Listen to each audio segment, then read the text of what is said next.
Oi gente, tudo bem com vocês? Sejam bem-vindos a mais um vídeo aqui do nosso canal. Eu sou o Yuri Belchior e nós vamos começar mais uma parte da nossa resenha sobre o clássico Raízes do Brasil, do Sérgio Buarque de Holanda. Antes da gente começar, como é de praxe, se inscreve no canal se você é novo, está chegando por aqui agora. Vai ser muito bom ter você com a gente. Deixa aquele joinha para ajudar o nosso vídeo a circular mais pela plataforma do YouTube. E se inscreva no sininho para que antes mesmo de você ter que procurar, o vídeo vai estar lá aparecendo para você, a notificação no seu celular, no seu computador, para que você possa se lembrar de assistir e não perder nenhum dos nossos conteúdos. Bom, para a gente começar, vamos voltar um pouquinho o que nós falamos no vídeo anterior. A gente falou da herança rural e como a herança desse modo de vida rural corporifica, né, uma família patriarcal no processo mesmo de urbanização brasileira. Então a burguesia urbana que ia sair era uma burguesia meio capenga, né, que ia defender o interesse de uma velha ordem. Bom, agora, para poder falar com vocês sobre um dos conceitos mais importantes do livro, digamos o ponto alto do livro, né, é importante frisar essa questão da velha ordem, da família, né? Essa noção de família, ela é prejudicial para a noção de Estado. Deveria haver uma divisão, né, família e Estado. Só que não era isso que acontecia. Lembra que a gente falou que os filhos dos fazendeiros iam para a política e eles ocupavam a política e defendiam seus próprios interesses particulares? Era isso que acontecia no Brasil. Você pode pensar assim, que o Estado deveria defender o que é universal. E o Sérgio Buarque coloca isso muito bem no capítulo 5. O Estado deveria, né, numa verdadeira democracia, por exemplo, deveria defender o que é universal. E os particulares iam ser preservados dentro desse universal, mas preservando uma ideia de bem comum, né? Não, o que acontecia era exatamente o contrário, né? E é muito importante a gente pensar essa noção de público e privado, né? A família como privado, o domínio do privado, o interesse particular, né? O interesse sanguíneo, né? Sobre o interesse universal, porque o Sérgio, antes dele criar esse mito fundador brasileiro, que eu vou já dando um spoiler, antecipando um pouquinho o que a gente vai falar no final do vídeo, que é o homem cordial, ele fala sobre essa oposição entre público e privado e recorre inclusive à tragédia grega, a Sófocles, a Antígona, né, que ela tenta enterrar o irmão, mesmo sem poder, e o Creonte vem como uma espécie de bloqueio desse interesse particular dela, né? Ninguém pode estar acima da nação. Uma pessoa, interesses particulares não podem estar acima do Estado, né? É muito perigoso falar isso, mas é como se eles considerassem assim, o Estado, a nação acima de tudo, né?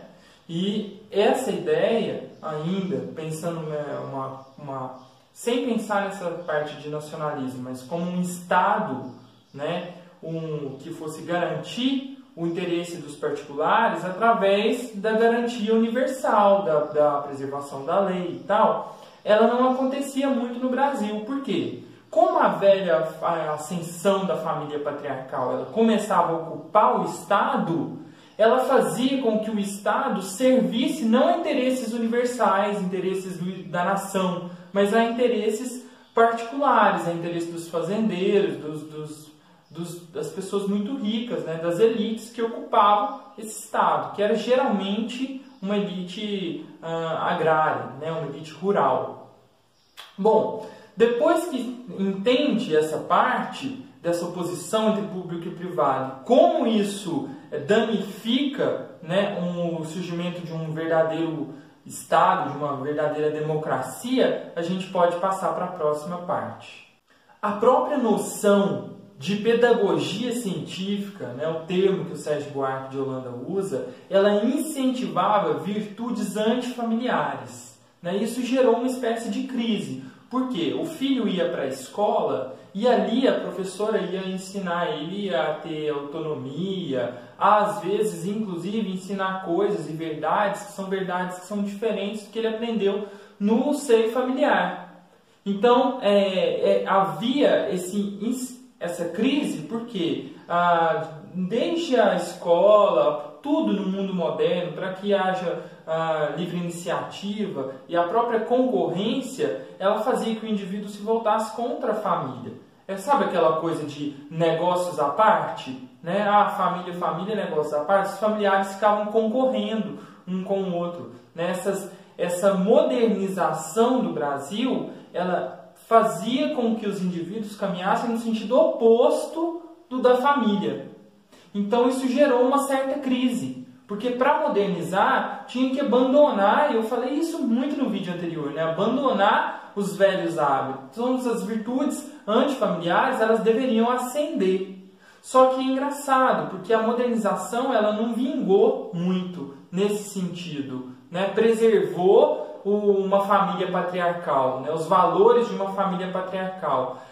A autonomia e a desobediência, ela só serviu para poder vincular o indivíduo a uma falta de autoridade e disciplina. Lembra que a gente falou dessa tendência, né, do aventureiro mais para a indisciplina? Depois nós falamos também da diferença entre o ladrilhador e o semeador, né? Tudo vem caminhando para colocar, né, o tipo ideal que foi eleito pelo Sérgio Buarque para pensar o brasileiro como essa coisa que é avessa à disciplina, ao pensamento racional, etc. Né? Com a explicação seguinte, nós vamos entender melhor isso. Fica mais fácil entender as consequências dessa confusão entre público e privado quando o Sérgio vem com esse grande conceito, essa expressão, né, que a gente pode ver como um mito fundador do Brasil e uma ideia que depois vai embasar a ideia de patrimonialismo no Raimundo Faoro, a ideia de jeitinho brasileiro no Da Mata. Então, essa ideia do homem cordial é muito importante, um dos pontos altos do livro. Por quê? O que é o homem cordial? A gente já viu então que tem essa ideia de família que vinga e às vezes faz com que interesses particulares sobressaiam aos interesses universais, né? O homem cordial é como o Sérgio Buarque de Holanda pensa o brasileiro, né? Que é essencialmente, né, espiritualmente afetuoso. É muito importante a gente ter calma na compreensão dessa palavra cordial. Por quê? Um poeta até escreve para o Sérgio Buarque de Holanda, falando que, defendendo o homem cordial como uma espécie de cordialidade sejam os nossos bons modos. Mas o brasileiro não tem muitos bons modos. Ele não é uma pessoa requintada nesse sentido de uma pequena ética, né? Não é essa a questão. Até, às vezes, falta bons modos, se você pensar em determinados comportamentos. Mas, vamos ter claramente aqui, nós estamos falando de uma generalização, de uma abstração do que viria a ser o brasileiro no sentido genérico, como ele se constituiu, um traço muito forte que sobressai da sua psicologia social, da sua alma, né, enquanto povo, né? Vamos lá, esse homem cordial, ele não é necessariamente cordial entendido como educado, mas afetado, né? Que coloca o interesse emotivo sobre o interesse racional. Né? Essa cordialidade é que nos faz, por exemplo, ter determinadas proximidades em ambientes que nós não deveríamos ter, que deveriam ser estritamente impessoais. Né? Esse homem cordial, né, o que leva o coração à frente, né, da razão, ele faz com que o brasileiro não consiga, né, exercer o que nós poderíamos chamar de uma justa distância. essa justa distância, esse equilíbrio, não estou falando de deixar o emocional de lado, nenhum povo deixa o emocional de lado, todo ser humano tem uma carga emocional.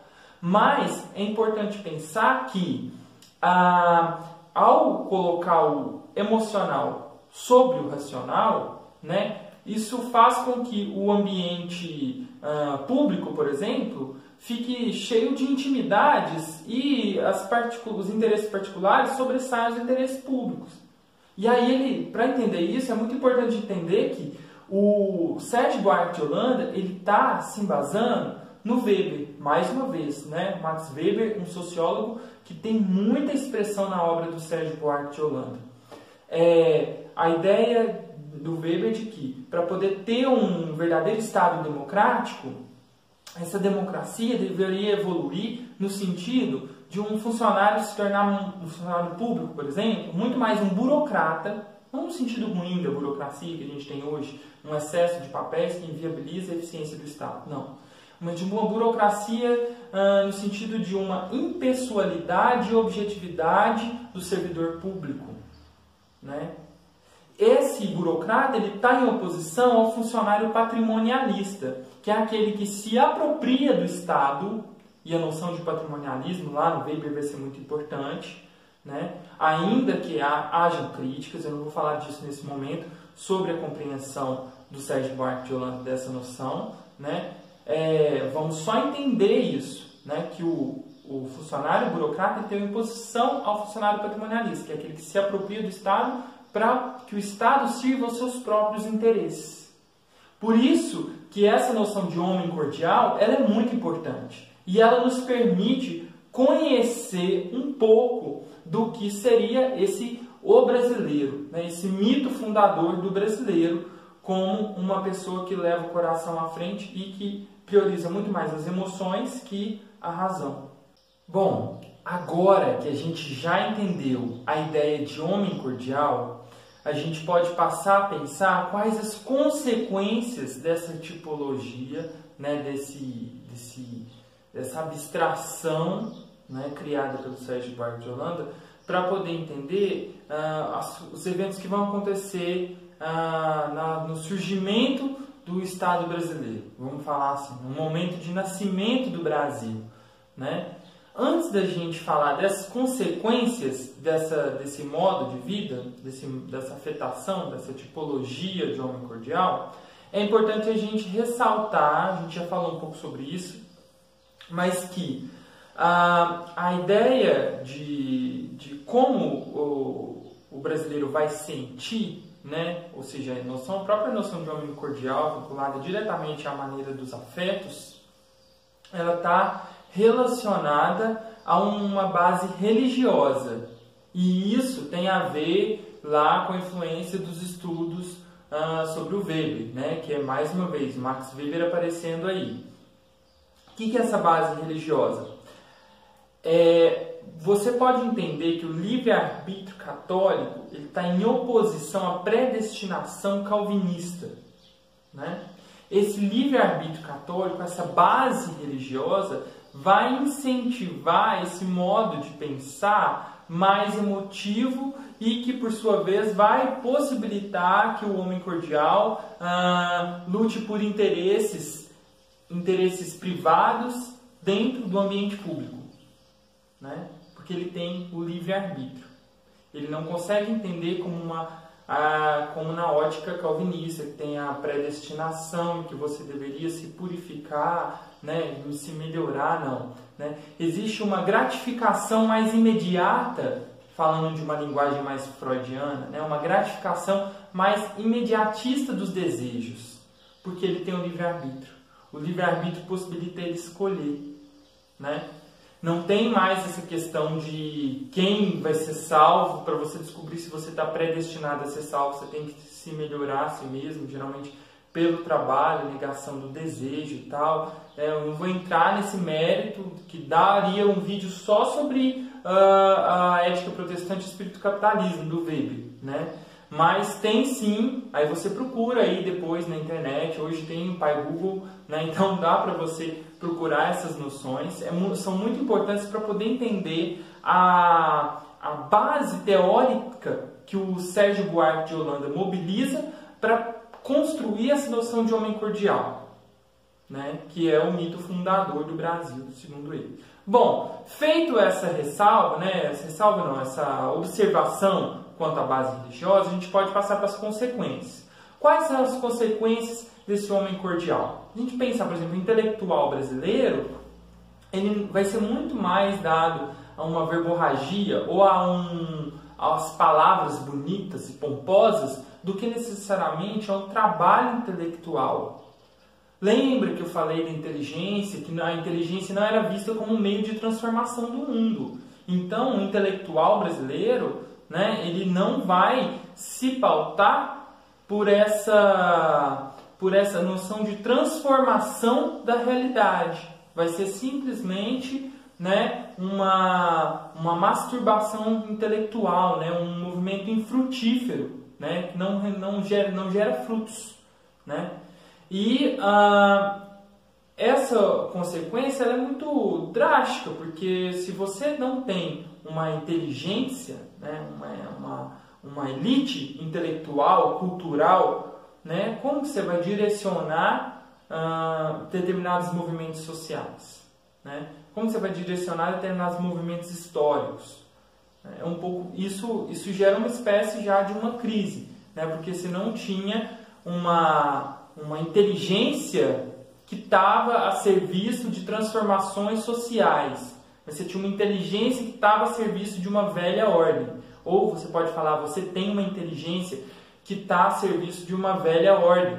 Se você considerar o livro O A Tolice da Inteligência Brasileira, do Gessé Souza, né, que é um livro que eu quero sim fazer resenha aqui no canal.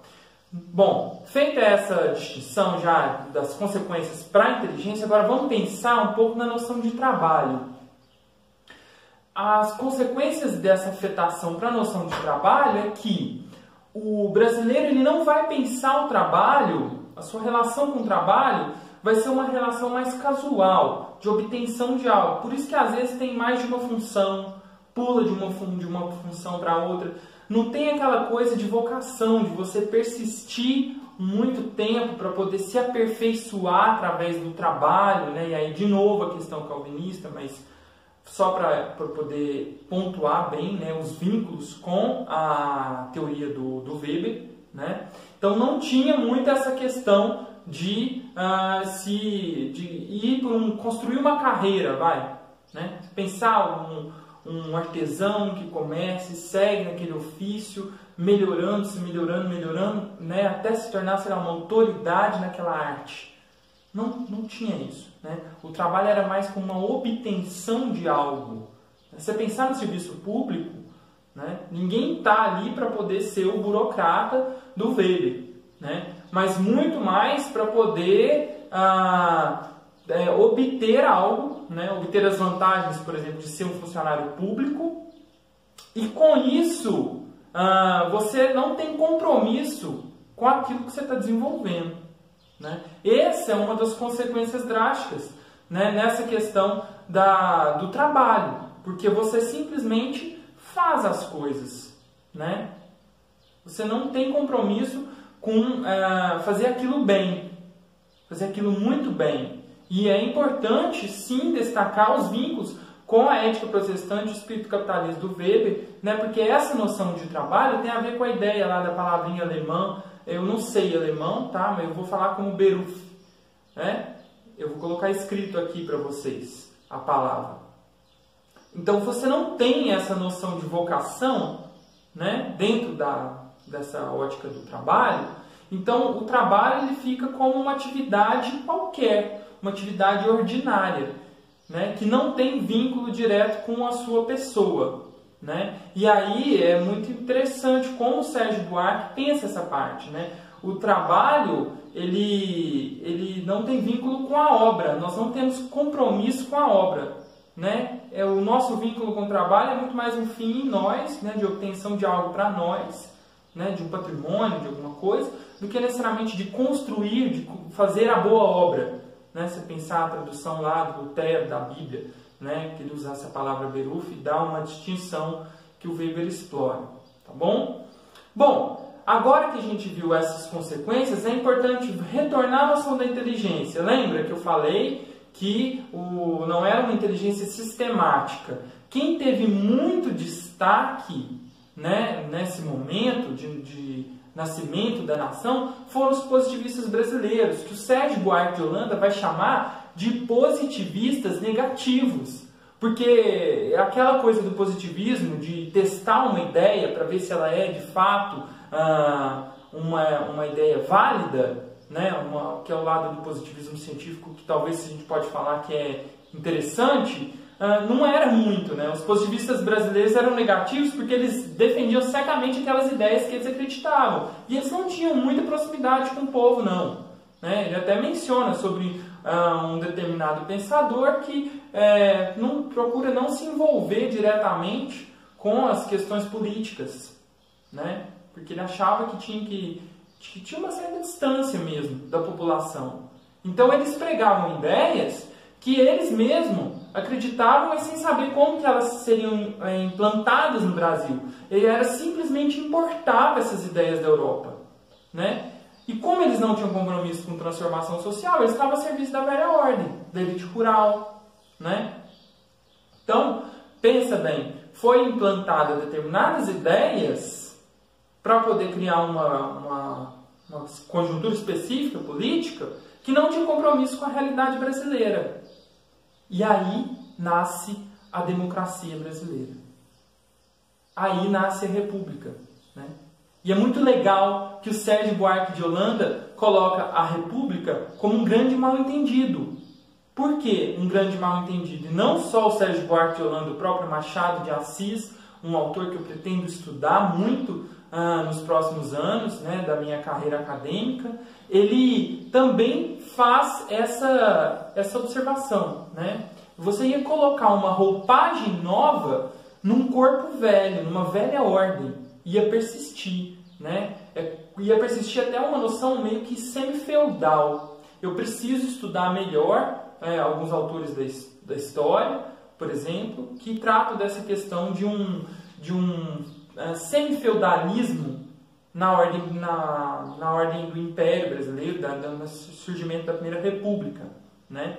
Mas, de qualquer forma, você vê que os interesses da proclamação da República é simplesmente para poder permanecer ganhando o time que já estava ganhando. Não ia ter uma verdadeira democracia, onde os homens seriam livres, né? Veja a escravidão, por exemplo. As pessoas continuaram à margem da sociedade, continuam até hoje, né? 130 anos depois da escravidão, elas continuam à margem da sociedade até hoje, essas pessoas, né? Os descendentes deles, obviamente, né? Então, esses eram os pontos que eu gostaria de ressaltar com vocês sobre o clássico Raízes do Brasil, do Sérgio Buarque de Holanda. Sem dúvida, um livro que merece ser lido, debatido, sobretudo, né? A gente não pode se portar como os positivistas negativos, de acreditar em endeusar determinados autores pelo destaque que eles têm, né? Sem dúvida, é um livro muito importante. O Sérgio Buarque de Holanda, se ele não inaugura, né? Mas porque a gente pode pensar que tem antes Casa Grande Senzala, mas ele dá continuidade, faz um movimento importante no surgimento de uma corrente interpretativa do Brasil que permaneceria até os dias de hoje. E que só uma pessoa, recentemente, né, tentaria propor alguma coisa nova, que é o Jessé Souza, que está sendo muito criticado, né? Tem muita gente que gosta, tem muita gente que critica por causa disso.